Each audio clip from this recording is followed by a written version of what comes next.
My name is Samantha. I'm 38 years old and live in Austin, Texas, a city lively enough to hide the loneliness of daughters who always have to be strong simply because there's no other choice. I'm a financial advisor. My clients call me the one who steadies the ship in a storm, but within my own family, I'm just the responsible older sister, the one always expected to give way to my reckless younger brother, Tyler. If I had a dime for every time my mother said, "He's just confused, you have to understand him," I could have retired at 30. From an early age, our roles in the family were assigned without audition. I was the serious, quiet eldest daughter who made the adults proud. Tyler, 3 years younger, was the boy with teary eyes and a disarming smile, forgiven no matter how much trouble he caused. He once burned down the garage playing with a lighter, stole the class fund, dropped out of college halfway, yet was always excused with, "He's just trying to find himself." And me? When I earned a full scholarship, my dad just nodded. "Well, that's expected." When I worked part-time to pay off student loans, my mom only said, "You're strong, a little struggle won't kill you." It was as if every good thing I did was just my duty, while every mistake Tyler made was a forgivable accident. I still remember the night Tyler called me in tears, confessing he was nearly $30,000 in debt from online sports betting. I remember my mom's heavy sigh when I said I couldn't lend him money. "You work in finance? Can't you help him just a little?" she said, her voice cracking as if I were heartless for letting my brother drown. And Tyler? He coolly texted me his bank account info without even a thank you. Caught in that cycle of emotional exhaustion, the only person who ever truly saw me, listened to me, and believed in me was my grandmother, Margaret. That tiny woman once ran a furniture manufacturing company solo for 20 years after her husband passed. No one expected a 50-year-old widow to revive the family business, especially in a time when ambitious women were still considered too much. But she did, and she did it well. Grandma Margaret didn't speak often, but when she did, her words stuck. I'll never forget the summer I was 15 when I skipped camp to help her audit some ledgers. She didn't smile or praise me. She simply said, "You've got the mind for big things. More importantly, you're not afraid of responsibility. That's what the world needs." From then on, I spent every summer at her workshop. While my parents and Tyler went on vacations, baseball games, and family reunions, I sat in Grandma's dusty old office learning how to read balance sheets, how to ask the right questions, and how to hold my ground even when others called it stubbornness. She taught me that financial independence is the first, and maybe only, kind of freedom a woman should fiercely protect. When I turned 18, she gave me a gift I've never forgotten, an investment account in my name, seeded with exactly $3,500. I had helped her tally that summer. "You earned it, so you'll know how to grow it," she said. And I did. I used it to launch my journey, earning a degree in finance, then an MBA, and later my investment advisor certification. While Tyler bounced from one community college to another and burned through cash on startup ideas without even a business plan, I worked my way up to partner at the third largest financial consulting firm in Austin. But success isn't a thick enough shield to protect you from the knives that come from behind, especially when those knives are held by the ones you love. I don't know exactly when my parents started seeing me as an ATM. Maybe it was when I bought my first house or when I finished paying off my student loans. But I knew that vision had solidified into an ugly truth the day I received the news of Grandma Margaret's passing, and that her entire estate was about to fall into the very hands she once warned me never to trust. Margaret passed away on a March morning, when late-season snow still dusted the edges of the roads. I was in San Antonio giving a talk at an investment conference when my phone buzzed. The voice on the other end, her attending doctor, softened the moment I confirmed who I was. She passed at 6:13 a.m. in her sleep, no pain. I froze in the corridor of a 5-star hotel as if someone had just punched me in the chest. I returned to Austin in silence. The red brick house where she'd lived alone for nearly 30 years felt colder than ever. The old photo frame still sat neatly on the fireplace mantel. Me in my graduation gown, her arm around my shoulder. Her smile tilted like she already knew I'd go farther than she ever dared to dream. The funeral was simple, with only around 20 close friends and family. Tyler showed up nearly an hour late, blaming traffic, wearing a brand new leather jacket. My parents, Carl and Linda, sat in the front row, trying to appear sorrowful, though my mother kept glancing at the family lawyer. The will reading was held 4 days later in her third-floor office on Congress Avenue. The lawyer, Raymond Knox, a longtime friend of Margaret's, was bald, wore a turtleneck, and had a calm but razor-sharp presence. Once we were seated, he said gently, "This will was last updated 6 months before Margaret passed. She instructed me to ensure every word remained exactly as she wrote it." My father nodded. My mother gave a tight smile. Tyler yawned. And then Raymond began. "Margaret left me, and only me, the core of her estate, the historic house near Lake Travis, the family heirloom jewelry collection, and an investment portfolio with a market value close to $2.1 million. That inheritance came with 3 conditions. The house could never be sold and must be preserved as a family landmark. The investment portfolio was to fund a nonprofit scholarship in her name, and the jewelry was mine to keep, as she wrote, to remember that the women in this family have never bowed. Tyler received a trust of $25,000, restricted for educational use or to start a legally registered business. The trustee in charge? Me. My parents were left a 2008 Cadillac, one Margaret hadn't driven in 4 years, along with a few antique ceramic pieces and a set of philosophy books she read in her youth. No one in the room said a word.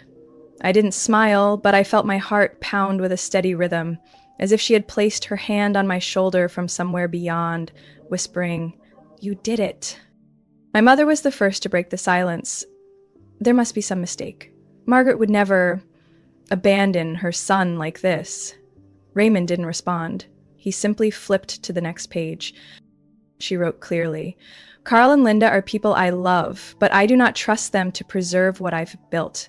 I've seen them indulge their son to the point of destroying him." Tyler's face turned crimson. "What? That old woman couldn't—" Raymond read on, never looking up. "As for Tyler, if he truly wants to change, he'll need to learn how to work with responsibility and understand that no one is obligated to pay for his laziness." My father looked like he wanted to speak but held back. My mother stood abruptly, grabbing Raymond's sleeve. "You can't let one daughter take everything like this. This will be contested." Raymond gently removed her hand. "This is a legally binding will, signed by 3 witnesses and notarized. You're absolutely free to hire counsel to contest it. But I advise you to think carefully, because I also have a voice recording of Margaret explaining every single decision in her own words." I hadn't spoken a word through the entire reading, but now every eye turned to me, not with sympathy, but the desperate glint of people watching a prize slip from their hands. I looked directly at my mother and said calmly, "She already knew, and she believed I'd protect what mattered most to her." Tyler mumbled something under his breath. My mother collapsed back into her seat, breathing hard. My father said nothing, but his eyes shifted, calculating. Raymond closed the folder. "That concludes today's session. Further details will be distributed to relevant parties. And remember, what matters isn't what she left behind, but why she chose to leave it that way." I walked out of that office with a strange clarity. Not joy, not grief, just certainty. I hadn't just inherited assets, I had inherited a battle, and the people I called family weren't done with me yet. The message from my mother came in on a Monday afternoon, just as I was in a 19th floor conference room, about to present a portfolio reallocation strategy to a major client. "Our family needs to meet urgently this weekend. 3 p.m. at home. No excuses." No explanation, no warm greeting, just a command. I looked up from my screen, that familiar sting rising in my chest like acid. The kind of invitation everyone knows is really a tribunal disguised as family. I forwarded the text to Olivia, my closest friend since college and now my colleague. She replied with just one sentence. Looks like it's your turn again. I hadn't told anyone, but ever since the will reading, I'd noticed a few odd things. Margaret's former secretary, who had helped her manage financial records for over a decade, suddenly called to say someone had been asking repeatedly about the estate. A week later, Wallace, our family accountant, texted me privately. Someone tried to request statements from her investment portfolio. I'd decline, but be careful. The tension began to thicken like lead in the air. My father, Carl, formerly a corporate legal advisor for a construction firm, was never one to give up easily when control was at stake. My mother, Linda, she never accepted that I had surpassed Tyler, even in her imagination. And Tyler, the guy who burned through $70,000 in scholarship money in just 8 months, wasn't about to walk away from a fortune without a fight. By Saturday afternoon, I was driving back to our old neighborhood. The same 3-bedroom wooden house where I grew up now looked gray and hollow, like the people inside. Tyler had parked his new Jeep in the driveway. Clearly, money wasn't an issue for him. At least, not when he didn't have to earn it. As I stepped inside, my mother was already waiting in the kitchen, wearing a burgundy dress and dark red lipstick, not to welcome, but to perform. My father sat at the dining table, poker-faced, swirling bourbon in a glass. Tyler lounged on the sofa, legs up on the coffee table like he owned the place. "You're late," my mother said, voice tight as piano wire. "I'm on time," I replied, still standing. My father cleared his throat. "Samantha, this isn't an easy conversation, but it needs to happen." I folded my arms.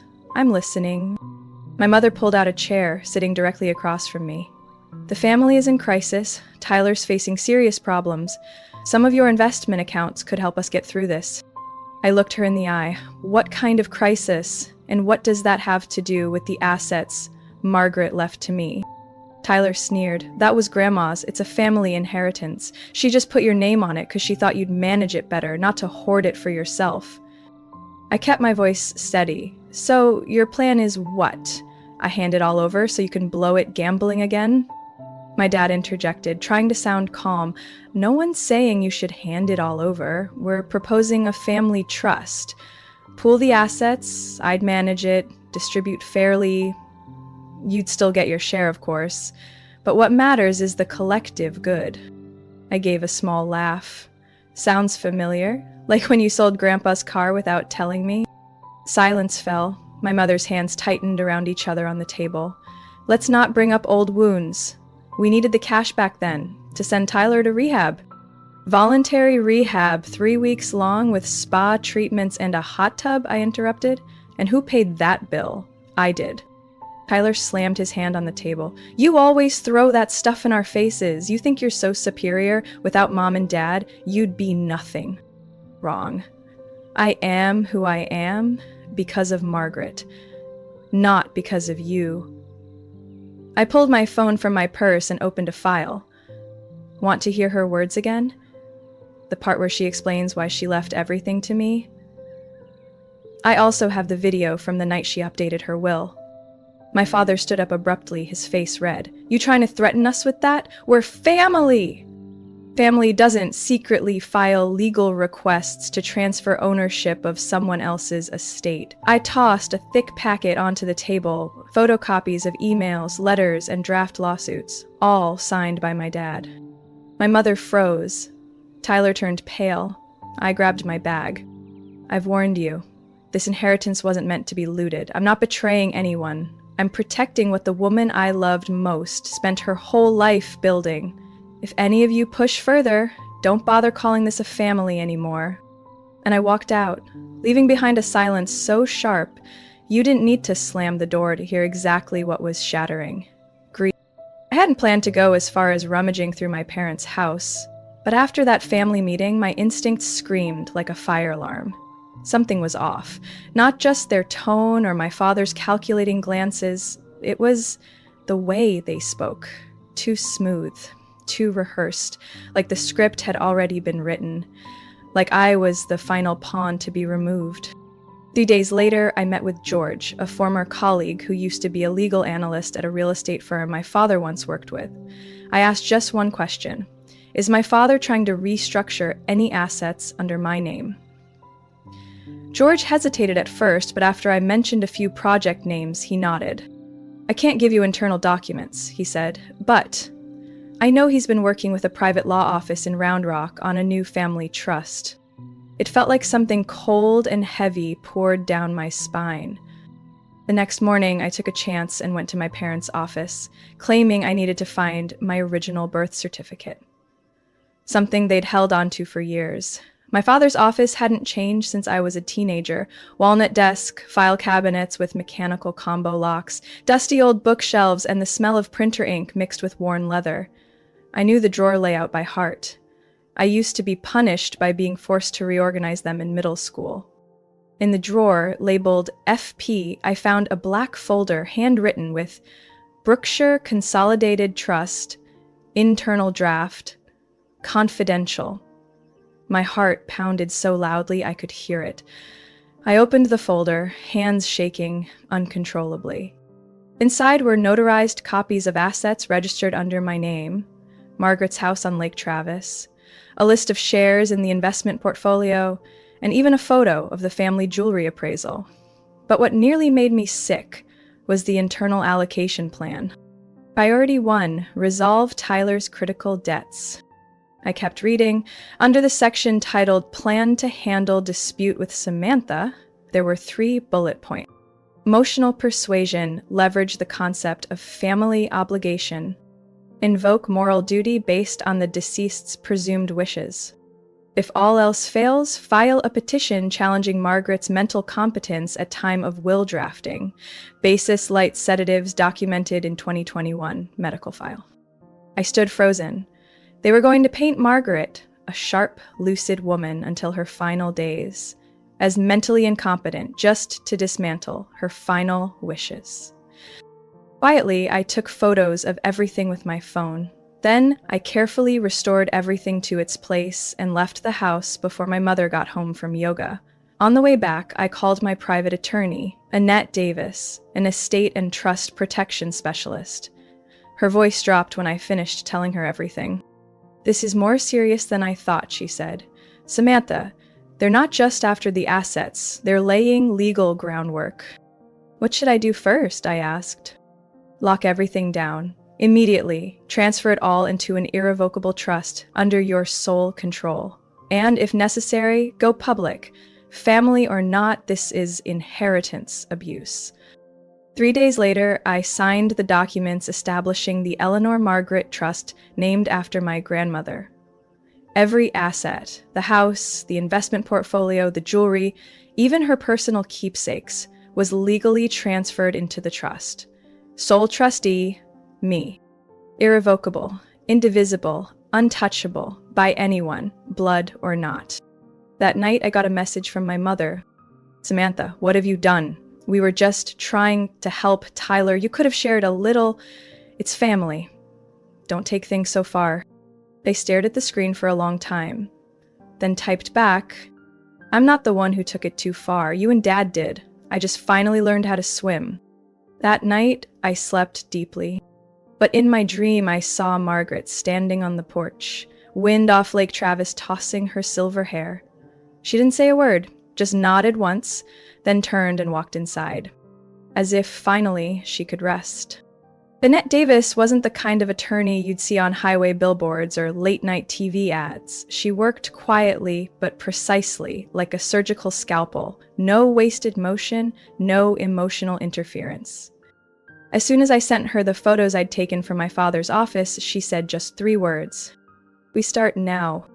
We had exactly 4 days before the second family meeting. One I suspected was nothing more than a trap. This time, it wouldn't be theater. My parents would walk into that room with a legal ambush fully loaded, ready to force my signature the moment they saw an opening. Annette moved like she'd been preparing for this her whole life. She requested the original estate documents from Raymond, Margaret's attorney, to cross-reference every clause. She contacted two of the largest asset management firms in Austin, an independent valuation team in Vermont, and a digital security company specializing in asset access encryption. All I had to do was sign, sign, and sign. By Wednesday, we completed the formation of the Eleanor Margaret Legacy Trust, an irrevocable trust where I was the grantor, beneficiary, and sole trustee. The nearly $2 million in investments were split across 3 independent accounts under the trust name, with third-party oversight. In the Lake Travis house was reclassified as a personal cultural asset in tax filings, marked with a condition, cannot be sold or mortgaged in any form for the next 25 years. The jewelry collection, 47 pieces, some dating back to 1893, was deposited in a private bank vault in downtown Austin, registered with a unique code only I possessed. Friday afternoon, Annette and I met with Raymond at his office. A worn oak round table, sunlight slanting through a dusted window pane. He looked over the neatly clipped file in front of him and gave a slow nod. You've done what few have the courage to do, Samantha. Not just protect assets, but defend legacy and dignity. I stayed silent. Sometimes I wasn't sure if I was being brave or just building a fortress because I didn't trust anyone anymore. Do you think they'll pivot? I asked Nanette quietly. There's no legal angle left. They can scream, guilt trip, or play the victim in the media, but legally, they're locked out. She glanced at me, reading the worry rising beneath my calm. As long as you stay steady, tomorrow. I nodded, but I knew logic was never their last move. Saturday morning, I arrived at my parents' house on time. I didn't bring much, just a simple leather bag with the original trust contract and an updated asset statement. The house was quieter than usual, as if it too were holding its breath for the quake ahead. Tyler opened the door. He looked me over like he was recalibrating my character. Come in, he muttered, turning his back. The living room had been tidied unnaturally. My mother wore a dark gray suit. My father sat ready with a file in front of him, joined by a man I didn't recognize, clearly their new attorney. He didn't offer a name, just a curt nod. We won't waste time, my father began. You already know what we want. I sat, opened my bag, and said nothing. We've prepared a new asset management structure, he continued, merging Margaret's inheritance into a unified family system. You'll have partial control, of course, but oversight will remain with us, the senior heads of family. My mother nodded. This is fair. Tyler deserves a chance to rebuild. We need unity. I slid the file to the center of the table. Too late. My father frowned. Margaret's assets have been fully transferred to the Eleanor Margaret Legacy Trust, irrevocable. No one but me has authority. Their lawyer grabbed the folder, flipping pages quickly. I saw his brow furrow. His lips tightened. This is will manipulation, my mother hissed. No, I said calmly.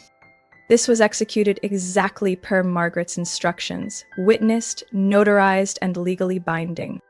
Tyler slammed the table. You think you're some kind of princess?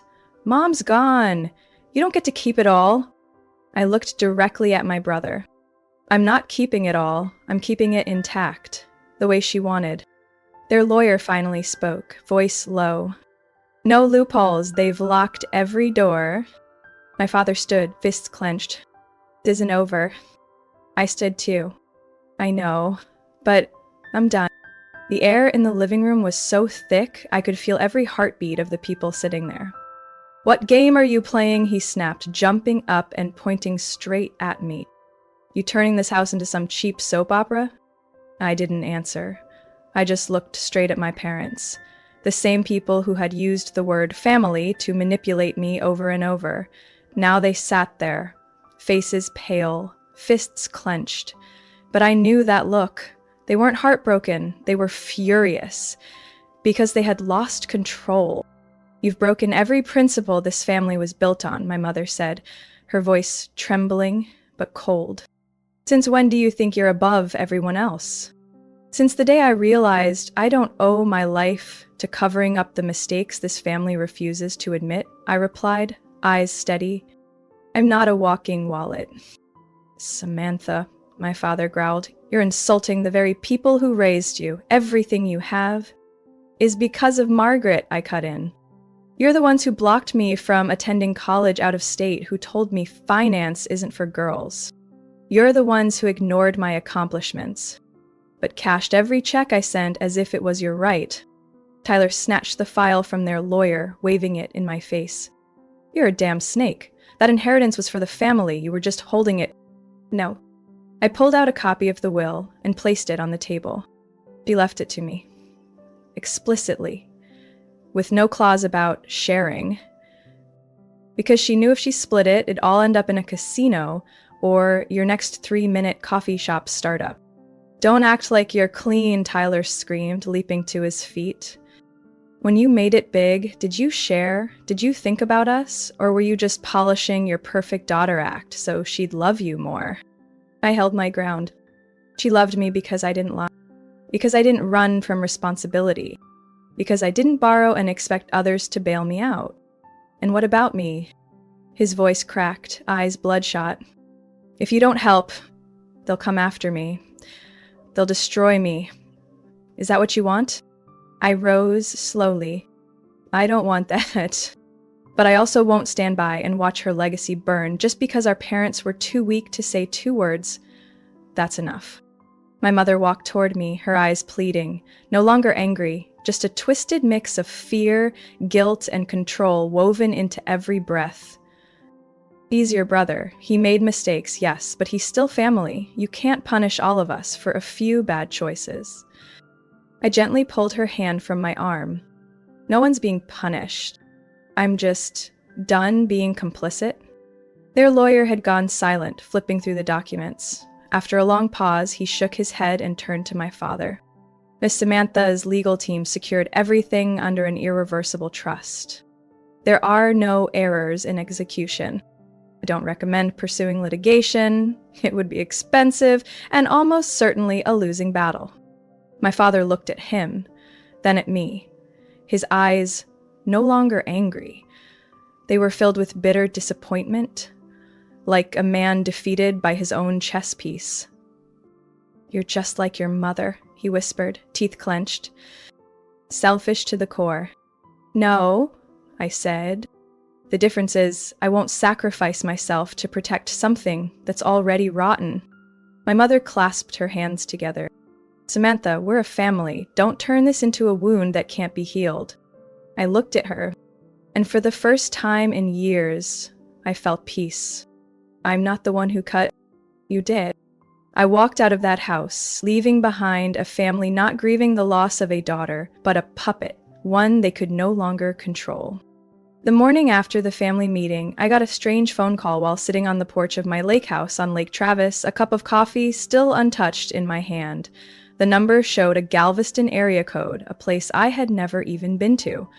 I almost ignored it, but something made me answer. Is this Samantha? A deep, slightly raspy male voice asked. This is Thomas, your father's younger brother. I shot up straight. Uncle Thomas, a name my family had avoided for over 2 decades. I vaguely remembered a tall man with a kind smile who rarely showed up at Thanksgiving or Christmas. My mom used to say he didn't fit in with the family. My dad always dodged the topic, and now he was calling me? I know you have every reason not to trust me, he said, calmly, not trying to sound overly familiar. But I think it's time you knew the whole truth. Can you meet me? Today? Blue Magnolia Cafe on 6th Street. The cafe was tucked between 2 worn-out buildings, with soft yellow lighting and Polaroid pictures all over the walls. I walked in and recognized him instantly, still the same build, but older than I remembered, more gray in his hair, but the eyes. They were the same ones I'd seen as a child, lost in the middle of fake family gatherings. But you look more like Margaret than I ever expected, he said, with a soft smile. I'm sorry I couldn't make it to the funeral. I nodded. No time for pleasantries. You said there's something I need to know. He nodded and placed a thin folder on the table. Your family went bankrupt 4 years ago. They have nothing left. Everything you've seen, the cars, the house, the clothes, the vacations, has been funded by debt, credit cards, and advance mortgage draws. My face flushed. Are you sure? I'm sure, Uncle Thomas said, pushing the file toward me. I've got copies of the mortgage documents, bank statements, and credit reports from someone I trust in the industry. Even the house you grew up in. It's been refinanced twice. The last time was to cover an $80,000 debt Tyler racked up. I flipped through the folder, the numbers blurred together. Balances below minimums, credit card debts in the hundreds of thousands, and the worst of all, a loan from a non-traditional lender charging triple the federal interest limit. I looked at him. Who did they borrow from? He looked straight into my eyes. I got of Brentwell. I nearly dropped my coffee. Brentwell wasn't unfamiliar to anyone who worked in finance in Texas. It wasn't a bank. It was a group, a front for loan sharks, debt collectors, and in some cases, forced asset seizures when borrowers couldn't pay up. When did Tyler get involved? I asked, my throat tight.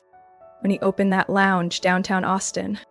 Your parents believed in his business plan and pulled out their entire retirement savings to invest? When the bar started losing money, Tyler panicked, took out high-interest loans to cover payroll and keep the place running, then borrowed again to pay off the first loans. It spiraled from there. I sat in silence. Margaret knew some of it, he continued. But she didn't tell you everything. She didn't want to worry you. Still, she knew that if she passed away without taking action, everything she left behind would be dragged down with them. It all made sense now. The pieces I had tried to put together, little red flags, gut feelings, finally clicked. My parents weren't just greedy, they were desperate. So their goal wasn't just to save Tyler, I muttered, was to save themselves. Uncle Thomas nodded. They need you to agree to move the assets into their name so they can remortgage or sell to pay off the others. If you don't, Brentwell won't sit back quietly. Don't be surprised if you start getting followed or pressured indirectly. I stared at him, trying to suppress the fear rising in me. You say this like you've seen it happen. He looked away, eyes darkening. I lost almost everything once because I believed family comes first. But family doesn't mean sinking with someone else's mistakes. I clenched my fists. I won't let them steal what Margaret tried to protect. He gave a faint smile. Then you'll need to stay a step ahead. Not just legally, you need to prepare for what they'll do when Plan A fails. I nodded, every nerve in my body fully awake. The second meeting was held right at my lake house on Lake Travis on a drizzly Sunday afternoon. This time, I was the one who sent the invitations. No longer was it a script they wrote to manipulate me. This time, I was the one writing the script, and the rules were mine. I arranged a long walnut table in the middle of the living room, the brass pendant light casting a soft reflection off the polished surface. To my right sat Annette, my lawyer, calm and precise like a Swiss watch. To my left was Uncle Thomas, quiet but steady, like the last pillar in this family I could still trust. My parents arrived together, striding into the house as if they hadn't been shut down in the previous meeting. My mother wore a long beige wool coat, her face bare, seemingly to send a message that she no longer cared about appearances. My father wore new glasses, holding a leather briefcase, probably still clinging to hope for a deal. Tyler came last, hoodie up, dark circles under his eyes, carrying the air of someone just waiting for comfort. I didn't start with threats, I started with honesty. I invited you here today not to argue. I haven't changed my decision about Grandma Margaret's estate. Everything remains in the Eleanor Margaret Legacy Trust and will stay protected. My mother closed her eyes and sighed. Then what's the point of this meeting? Because I have a proposal, I said, placing a set of documents on the table. I won't use Grandma's inheritance to pay off anyone's debts, but I'm willing to offer financial help from my own savings with clear terms and strict limits. My father frowned. What terms? I looked at Tyler. You will check into a proper gambling rehab center for a minimum of 90 days. I've already booked a spot at the Ellison Recovery Center starting next Tuesday. If you drop out early, the support ends immediately. Tyler's eyes widened. Who do you think you are, forcing me into rehab? I didn't flinch. It's not rehab, it's a high-end treatment center. If you still want someone to save you, then you better show you're willing to save yourself first. I turned to my parents. As for you, I'll offer a one-time financial package to help you restructure your debts. But in return, you'll agree to sell the current house, use the proceeds to pay off high-interest loans, and attend financial counseling sessions with an independent advisor I choose. You want us to live like poor people? My mother snapped, voice filled with indignation. No, I want you to live like adults who take responsibility for their actions. No one said anything for a moment. I pulled out another document. Here's the breakdown of my support. The total I'm willing to offer is $75,000 from my personal savings, not the trust. My father opened his mouth to protest, but Annette stepped in, voice steady. If you agree to the conditions, we'll sign a notarized support agreement. If any terms are violated, Samantha has the right to terminate all assistance without legal obligation. The room tightened with tension. I looked back at Tyler, his eyes no longer defiant, but laced with something close to desperation. I tried to handle it on my own, he mumbled, but everything just spiraled. I don't even know how it got this bad. I know, I said gently, because you've never been held accountable. But this time is different. Uncle Thomas finally spoke. If any of you want to change, this is your chance. If not, then let Samantha live her life. Stop pulling her into this pit. My mother looked up, her once sharp eyes now dulled. You really won't forgive us?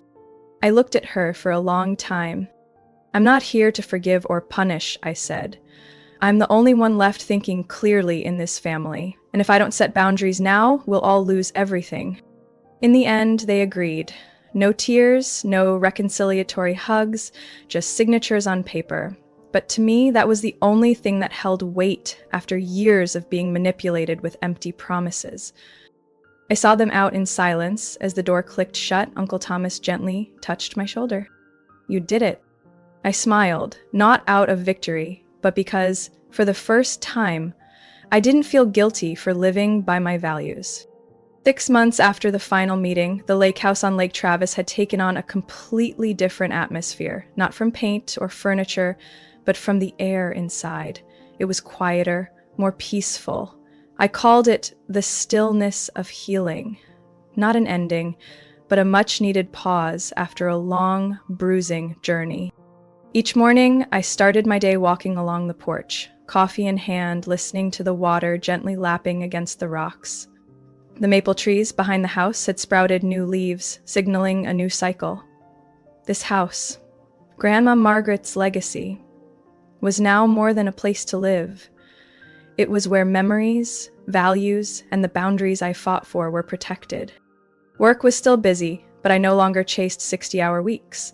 I had learned how to say no to insincere invitations, unnecessary meetings, and most importantly, the need to earn approval. Tyler, surprisingly, was still in recovery. The treatment center sent regular updates. They said he attended therapy sessions consistently, avoided denial, and didn't dodge responsibility. After 3 months in residential care, he transitioned to outpatient treatment and now worked as a peer coach in a rehabilitation class. I hadn't seen him since the agreement was signed, but last week I received a handwritten postcard. I'm not asking for forgiveness. I'm just trying not to be the kind of person who needs it anymore. My parents had also changed, though more slowly than I'd hoped.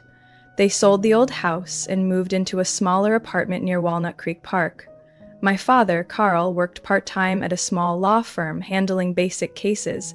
My mother had joined a community financial counseling group, something she once called a job for failures. We didn't call every week, but we weren't in a Cold War either. We exchanged cards during holidays, checked in politely about health, and sometimes I received photos of them taking walks together. Every time I saw those, I thought sometimes change doesn't have to be dramatic, just quiet, but real. One May afternoon, I cleaned out the west storage room of the house, the one where Grandma Margaret kept old papers, antique books, and family keepsakes. Among the yellowed letters, I found a small tin box with a faded silver sticker on the lid. Samantha, open when you're ready. Inside was an old turquoise necklace, a photo of me with her from 2005, and a cream-colored envelope with delicate cursive for Samantha, if you choose to walk alone. I sat down, hands trembling slightly as I opened the letter. My dearest Samantha, if you're reading this, it means you've made a decision not everyone has the courage to make, to protect yourself from those you once loved most. This letter isn't to tell you whether you were right or wrong. It's to remind you of something the women in our family have learned the hard way, that kindness should never come with unconditional sacrifice. Family is not a place to lose yourself. Family, when true, helps you become the best version of yourself, not someone's shadow, not someone's wallet. If, at some point, you feel lonely on this path, remember, loneliness is better than being surrounded by people who only take without appreciation. Don't sacrifice yourself to keep peace with those who don't value you. Love always. Grandma Margaret. I folded the letter, tears falling, not heavy, but healing. Every word peeled back layers I had tried to bury. She had known all along, and she had prepared me, not with money, but with the deepest understanding that boundaries are the only shield when love turns into a burden. That evening, I placed the letter in a glass frame, hung it by the fireplace. Below it, in small gold lettering, love does not mean surrender. And I knew the journey I was on, though imperfect and scarred, was the greatest thank you I could give to the woman who taught me that some legacies aren't written into wills, but into the way we hold ourselves together. Samantha's story is a powerful reminder that kindness should never be mistaken for submission. In real life, many sacrifice their well-being, finances, and inner peace in the name of family. But sometimes, true love means knowing when to say enough and having the courage to set boundaries, even if others call it selfish. Protecting a legacy isn't just about preserving wealth. It's about preserving yourself and refusing to let anyone, no matter their blood ties, define the worth of your life. What do you think of Samantha's decision? Would you be brave enough to draw the line like she did? Share your thoughts in the comments. And don't forget to subscribe for more true stories about family and self-worth.